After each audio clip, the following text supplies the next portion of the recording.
Bonjour mes amis, chers compatriotes, euh, bonjour les amis des 7 milliards de voisins. Nous entamons la page du docteur du monde contemporain et nous commencerons pour la première fois d'en parler un chapitre très important qui nous parle de l'amaigrissement.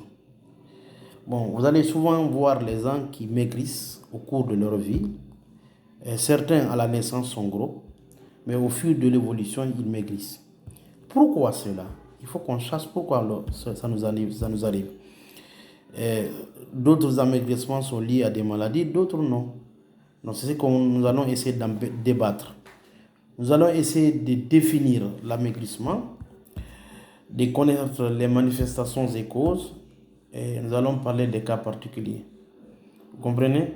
Mais entendez par bien que l'amaigrissement est une perte du poids corporelle de façon involontaire. C'est-à-dire la personne est indépendante de la diminution de sa masse corporelle. La personne n'est même pas en mesure de pouvoir orienter cela, dire qu'aujourd'hui j'ai maigri de tel point à tel point. Donc c'est une perte involontaire du poids ou bien de la masse corporelle, s'il faut le dire. Parce que vous savez qu'en physique, le poids, on dit souvent c'est la masse fois la pesanteur. Mais des fois, on attribue le poids à la masse souvent. Parce qu'il y a la loi de gravitationnelle en physique qu'on dit. Mais ce n'est pas ce qui nous intéresse. Ici, c'est le côté santé. L'amaigrissement, retenez tout simplement que c'est lorsqu'une personne perd de façon involontaire son poids, on dit que telle personne a maigri. C'est ce qu'il faut retenir. Voilà. On n'a pas besoin de se polémiquer là-dessus. Voilà pourquoi des gens, au cours de leur vie, diminuent en poids ou bien en masse. Souvent, on dit, quand est-ce qu'on considère qu'il y a eu un maigrissement? C'est lorsqu'une personne perd son poids, 5% de son poids en 6 mois, ou 10% de son poids en 12 mois.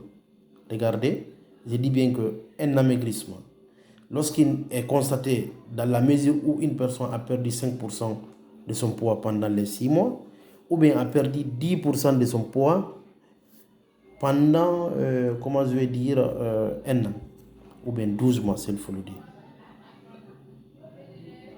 Maintenant, regardez, comment apprécie-t-on un amaigrissement? Pour apprécier l'importance d'un amaigrissement, il peut être utile de mesurer les dimensions de nos vêtements, le tour de taille, le tour de taille, les dimensions de le tour de taille, et comparer avec des photographies antérieures. Regardez, pour pouvoir apprécier un amaigrissement à sa juste valeur. Mes amis, ne vous en fatiguez pas trop.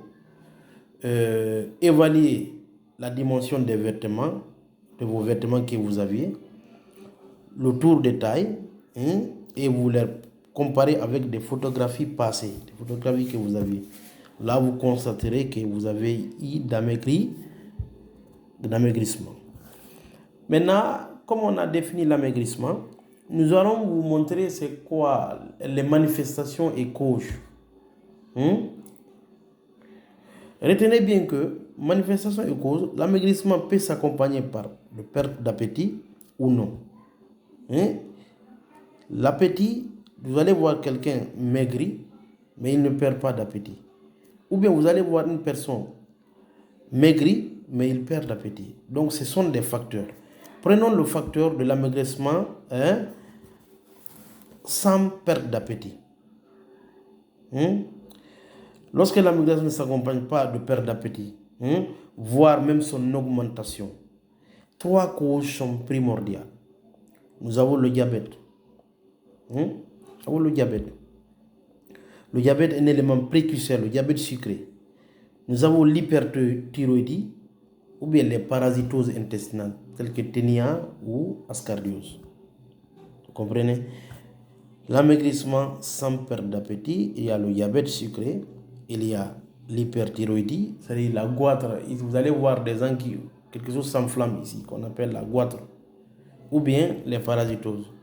Nous allons vous expliquer pourquoi, comment je vais dire qu'une personne qui a le diabète ne perd pas d'appétit et il maigrit. C'est comme si le diabète, retenez que nous ne sommes pas dans le cas d'explication du diabète, mais retenez que le diabète, qu'est-ce qui va se passer? Le diabète sucré, c'est une augmentation du taux de sucre d'une valeur de 1,26 g par litre dans le sang. Vous savez, l'élément percusseur du carburant de l'organisme, c'est le glucose, c'est la forme d'énergie de l'organisme. Maintenant, si une personne, quand on regarde son taux de sucre dans le sang, il est autour de 1,26 g par litre, la personne est diabétique. Mais quel type de diabète? C'est le diabète sucré. Maintenant, prenons comparaison faite au diabète lié à l'amaigrissement. C'est comme si vous avez un véhicule ici qui consomme beaucoup plus de carburant. Regardez les voitures à injecteur. Plus on met du carburant, plus la voiture court plus vite et plus le carburant diminue. C'est le même cas pour le diabétique. Le diabétique, quand le taux de glucose est élevé dans le sang, les réactions chimiques s'accélèrent. Il y aura l'hyperoxydation. Ça, vous allez voir que C6, H12O6, qui est le glucose, qui se combine avec l'oxygène, qui va dégager le gaz carbonique et l'eau. Voilà pourquoi la personne, donc, si le taux de glucose est élevé, la personne urine beaucoup. Il dégage le gaz carbonique et l'eau avec 696 kilocalories. Vous voyez? Donc, plus le cas du taux de sucre augmente, plus l'énergie augmente, plus l'organisme en aura besoin de plus manger pour un apport d'énergie. Voilà pourquoi chez les diabétiques, non seulement ils mangent beaucoup, mais ils maigrissent. Maintenant, si nous prenons le cas de l'hyperthyroïdie, les gens qui ont la goitre ici, c'est une hormone, une glande qui est là, qui sécrète les hormones de croissance. Si vous voyez que la personne grossit, ou bien qu'une personne ne tremble pas, ou une personne a une coordination motrice de son organisme, c'est lié un peu plus par rapport à la glande thyroïdienne. La glande thyroïdienne, si elle a une inflammation, c'est-à-dire elle est enflée, elle a un dysfonctionnement, les cellules ne vont pas se développer comme il le faut. Si les cellules ne se développent pas, tout aliment qu'on ingère ne servira pas de bon échelon. Voilà pourquoi les aliments ne vont pas aller dans le site approprié. Donc, ils vont se déverser dans le système digestif via l'anus. Donc, les quantités d'apport de nutriments dans le sang ne vont pas être stockées pour des fins utiles. Donc, la personne va maigrir. Vous comprenez? Maintenant, prenons aussi les parasitoses intestinales. Les parasitoses intestinales, prenons par exemple une maladie, le ténia ou l'ascardiose. Les vers qui s'installent souvent au niveau du gros intestin, tout aliment que nous ingérons, parce que les aliments que nous ingérons, vous n'êtes pas sans savoir, ils vont se diviser en deux. Il y a ce qu'on appelle les aliments qui se transforment en déchets, chyle, chyme et déchets. Et il y a des aliments qui deviennent nutriments, c'est-à-dire les aliments qui passent dans le sang. Ces nutriments-là, ce sont ces parasites qui vont les capter. Ceux qui devraient partir dans le sang pour une absorption intestinale, si l'intestin grêle n'a pas pu envoyer toutes les substances dans le sang, c'est le foie qui servira de rôle pour envoyer la veine pour envoyer dans le sang. Si ces apports nutriments ne sont pas en grande quantité dans le sang, ce sont ces vers aussi qui vont capturer ça et en utiliser. Et si la quantité de nutriments dans le sang est faible, les cellules ne vont pas être bien nourries, donc ils ne vont pas grossir. D'où toujours la personne va maigrir, la personne qui a l'hyperthyroïdie. Et autant pour moi, d'où la personne qui a, comment je vais dire, l'ascardiose ou le ténia dans son estomac. Donc, vous avez vu que les facteurs de l'amaigrissement sans perte d'appétit ne sont autres que le diabète, l'hyperthyroïdie et les parasitoses intestinales telles que le ténia et l'ascardiose. Voilà. Nous avons aussi l'amaigrissement qui s'accompagne avec des pertes d'appétit. Quand est-ce que c'est? Lorsqu'il y a une infection ou il y a une inflammation ou bien il y a une tumeur. L'infection. Prenons par exemple le cas du paludisme. C'est les micro-organismes qui rentrent dans le sang. C'est des parasites une fois dans le sang ou bien des microbes. une fois qu'ils sont dans le sang, ils vont essayer de coloniser l'organisme. L'organisme ne sera pas en mesure de se livrer en alimentation. Si une personne ne mange pas 2-3 jours, une semaine, convenablement, la personne maigrit. Donc c'est un amaigrissement avec perte d'appétit parce qu'il y a une colonisation d'un agent infectieux dans l'organisme, via aussi dans le sang. On a pris le cas du paludisme pour élucider un peu parce qu'on aura le temps de développer tout cela. Nous avons l'inflammation. L'inflammation, c'est-à-dire, supposons une personne a une partie enflammée, soit son doigt est enflé, ou bien une partie de sa bouche est enflée. La personne, la douleur, tellement que la douleur est intense, la personne va se contenter de la douleur et tout l'organisme s'émigrera vers cette douleur. La personne ne mange pas bien. Et une personne qui ne mange pas quelques heures, quelques jours, voire des semaines, maigrit.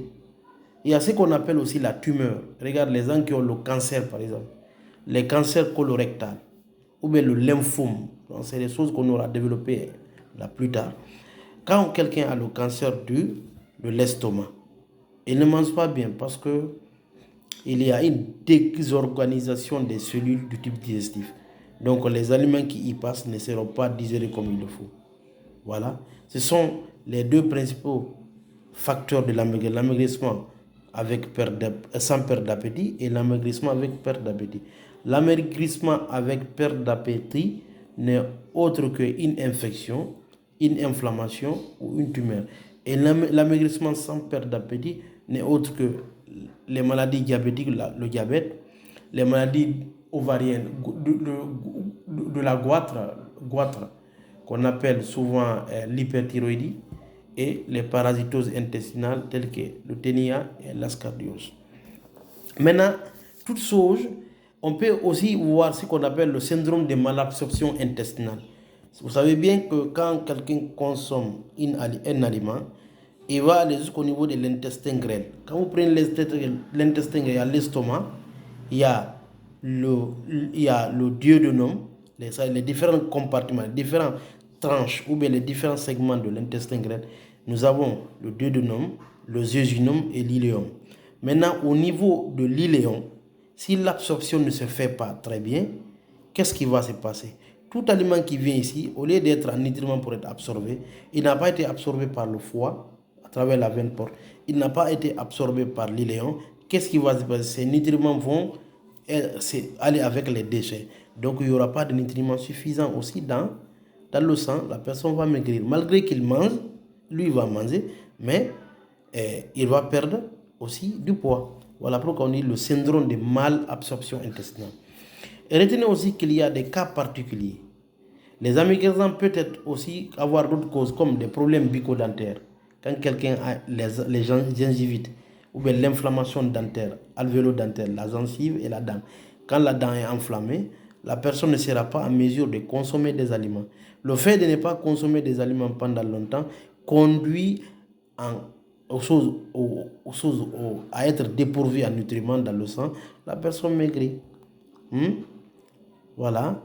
Les personnes âgées aussi. Les personnes âgées ne mangent pas bien. La sénescence. Et quand une personne est âgée, le bol alimentaire aussi diminue. Le bol alimentaire diminue. Et regardez aussi, lorsque les examens cliniques et les examens complémentaires sont normaux, et bon, quand une personne a une dépression, quand quelqu'un a un problème mental, il peut ne pas manger. Il y a aussi ce qu'on appelle l'anorexie de la jeune fille. On appelle l'anorexie mentale. C'est une cause qui n'est pas trop connue. Nous, en termes médicaux, on dit cause idiopathique. Certaines femmes ou bien filles, quand ils sont à l'âge pubertaire, ils ne mangent pas trop. Ils ont l'anorexie de la jeune fille. Ce sont les cas particuliers. Retenez que les cas particuliers de l'amaigrissement, c'est les maladies bucco-dentaires, c'est la vieillesse, c'est aussi la dépression mentale, mais aussi l'anorexie de la jeune fille. C'est un peu ça, de façon ramassée, l'explication de l'amaigrissement. On va développer aussi dans les prochaines éditions. Je vous remercie. Merci.